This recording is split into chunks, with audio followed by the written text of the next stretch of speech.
All right, guys. Last time we talked about resistors in series. This time we want to talk about resistors in a new configuration. This is what we call resistors in parallel. Now, from a broad picture point of view, one of the reasons we want to do this is every circuit that you have that you're going to see right now, it is possible to analyze those circuits using KVL, KCL, and Ohm's law only. The problem, however, arises that the system of equations that you're going to generate for circuits that have even a moderate number of components, it's going to be a tremendously huge system. So we want to develop methods that are more efficient, that will allow us to analyze circuits without setting up as many equations as would be required by just the use of KVL, KCL, and Ohm's law. So the place where we're going to start is we're going to consider two circuits. So let's say we have circuit number 1 on this side, and we're going to have circuit number 2 on the opposite side. And at the moment, these two circuits are enclosed in black boxes, so we cannot tell what happens to be inside of them quite yet. They do, however, have two terminals like this. And for each one of the circuits, I can actually hook up an external voltage source that is delivering V sub S externally to each one of the circuits.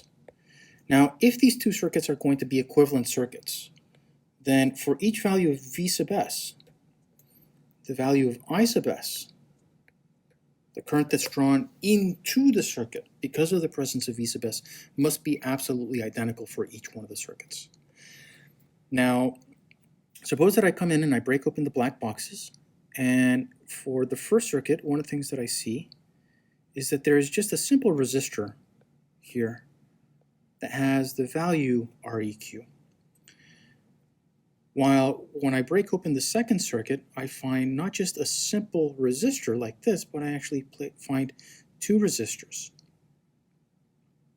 each one of which has a value, let's say R1 and R2 respectively, like this. Now the question is, what must the mathematical relationship between R1, R2, and Req be, such that I can actually replace circuit number 2 with circuit number 1 anytime I happen to see it? So it should be kind of agreed upon that circuit number 1 has one less resistor than circuit number 2. It is a simpler circuit. So over in the first circuit, it should be pretty clear that if there is a voltage VEQ across that resistor and there's a current IEQ flowing through that resistor over here, by KCL and KVL, it should be the case that V sub S is the same as VEQ, I sub S is the same thing as IEQ, and Ohm's law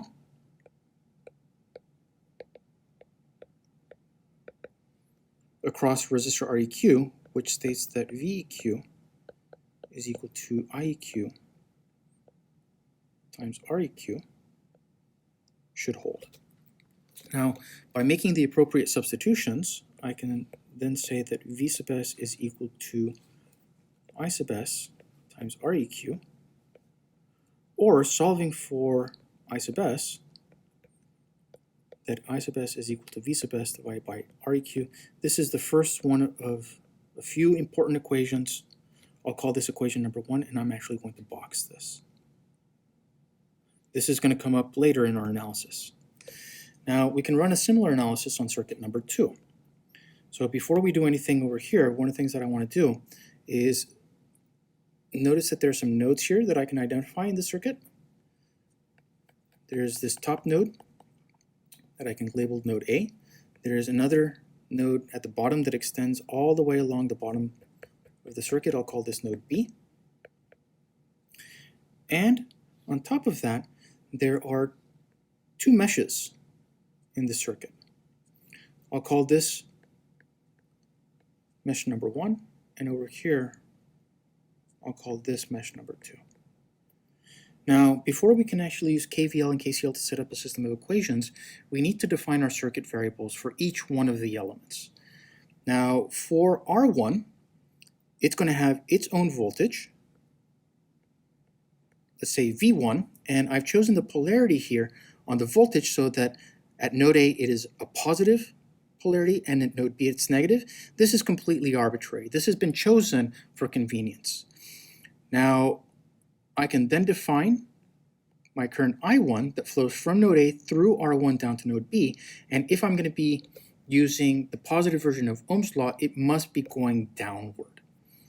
Similarly, for R2, I can define a voltage V2 with this particular polarity across that resistor and define a current I sub 2 that flows from the positive terminal down through R2 down to the negative terminal. Now we have all of the elements that we need in order to set up systems of equations. The first one that I'm going to set up comes from Ohm's law. So by Ohm's law, which I can apply twice, I should have that V1 is equal to I1 times R1.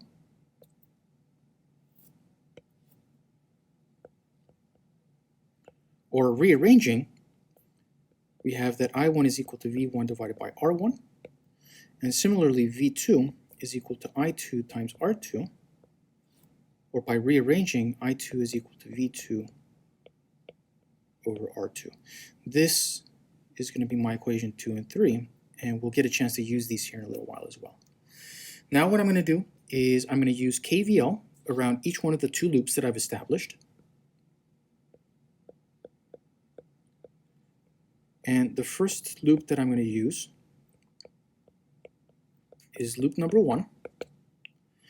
And it should be the case that the sum of the voltages around this loop must add up to 0.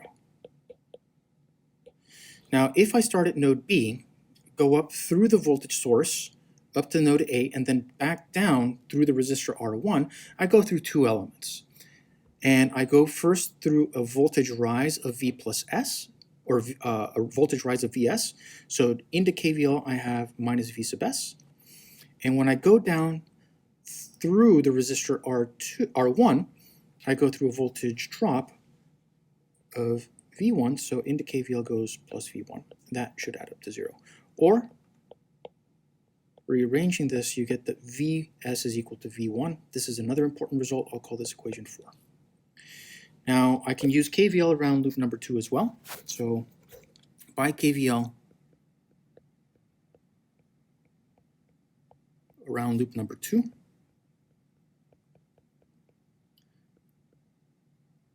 the sum of all of the voltages around this loop must add up to 0. Now let's go back and take a look at that. So I'm going to start at node B, go up through resistor R1, end up at node A, and then at node A I'm going to go down through resistor R2 and end up back where I started from. And when I go from B through the resistor 1 up to A, I go through a voltage rise of V1. So into KVL I have minus V1. And when I go back down through resistor R2, I go through a voltage drop of V2. So into KVL goes plus V2. That should add up to 0. Or rearranging this, I get that V1 is equal to V2. This is important as well. I'll call this equation 5. Whoops. Now, the important thing, more than anything else, is that we've established that Vs, which is the voltage of the source, is equal to V1 is equal to V2. Now, this is true because each one of those elements, the voltage source, the resistor R1, and the resistor R2, both of the legs of each one of those components are hooked up to absolutely the same nodes. So here, we can say that Vs is equal to V1 is equal to V2. This is an extremely important result. The fact that these voltages for each one of these elements is absolutely equal, this is the defining property of resistors in parallel. So this defines resistors in parallel for us. This is not just a physical definition, but a mathematical one. And it will always be the case that the voltage across elements will be absolutely the same every single time the legs of those elements are hooked up at exactly the same nodes. Now, one of the things that we have not exploited quite yet is we've used KVL as well as Ohm's law. We have not used KCL at either node A or node B for circuit number 2. Let's go ahead and do that now. So this is still, I'll do this over here for circuit number 2. I'm going to use KCL at node A. And the version of KCL that I'm going to use is the sum of the currents flowing into the node equals the sum of the currents that are flowing out of the same node. Now, if we take a look at node A, we have one current flowing in. That's this one, I sub S. So into KCL goes I sub S. And then flowing out of node A, we have this current I1, and we have this current I2. So on the opposite side of KCL, we have I1 plus I2. I will call this equation 6. Now this is going to be the important part. Notice that I can actually use equation number 1 to replace for I sub S, and similarly 2 and 3 to replace for I sub 1 and I sub 2. So I'm going to use equations 1, 2, and 3 in 6 to eliminate those currents, and I get V sub S over Req is equal to V sub 1 divided by R1 plus V sub 2 divided by R2. And now I can actually use this defining property over here. So here I can use the defining property for resistors in parallel, namely that V sub S is equal to V sub 1 is equal to V sub 2. And I can rewrite this as V sub S divided by Req is equal to V sub S divided by R1 plus V sub S divided by R2. I can factor V sub S out of this side, and I'm left with V sub S times 1 over R1 plus 1 over R2. Now, if V sub S is not 0, then one of the things that I can do is I can actually cancel V sub S on both sides, and the result that I'm actually left with is that 1 over Req is equal to 1 over R1 plus 1 over R2. This is the major result that I wanted to establish and get to. This is important enough to box. Now, what this result actually tells us is that when we have a system of 2 resistors, like what we actually have here for circuit number 2, we can replace this system of 2 resistors with a system of only a single resistor, provided the mathematical relationship between the resistors R1, R2, and Req is exactly this one. Now, notice that this itself actually does simplify our circuit quite a bit. We started with the circuit that contained 2 resistors, and we turned it into a circuit that contains 1 single resistor. And we can always do this, provided this mathematical relationship right here holds. In the next video, one of the things that we will do is we will generalize this result, and we will also explore a special case.